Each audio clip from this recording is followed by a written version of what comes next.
Selebrasi aniaya David memberatkan vonis Mario Dandi penjara 12 tahun terdakwa menikmati. Mario Dandi terdakwa kasus penganiayaan David Ozora divonis 12 tahun penjara. Sains Lucas yang juga menjadi terdakwa dalam kasus tersebut juga divonis penjara dengan kurun waktu 5 tahun. Sidang berlangsung di Pengadilan Negeri Jakarta Selatan. Majelis hakim dipimpin oleh Alimin Ribut Sujono. Dalam persidangan itu, Mario Dandi terlihat sangat tenang. Dia mengikuti persidangan mengenai kemeja putih dan celana hitam.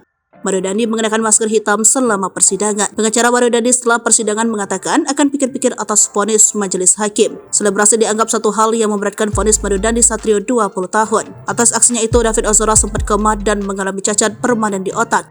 Selain itu, hakim menilai Mario turut merusak masa depan korban karena tindakan penganiayaan tersebut. Oleh karena itu, hakim memutuskan untuk memvonis Mario dengan hukuman maksimal 12 tahun penjara.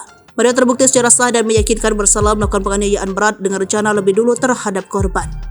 Untuk diketahui, Mario Dandi menganiaya korban D pada 20 Februari 2023 di Kompleks Green Permata, Pasanggerahan, Jakarta Selatan. Mario marah karena mendengar kabar dari saksi bernama Amanda, 19 tahun, yang menyebut Agi yang dulu merupakan kekasihnya mendapat perlakuan tidak baik dari korban.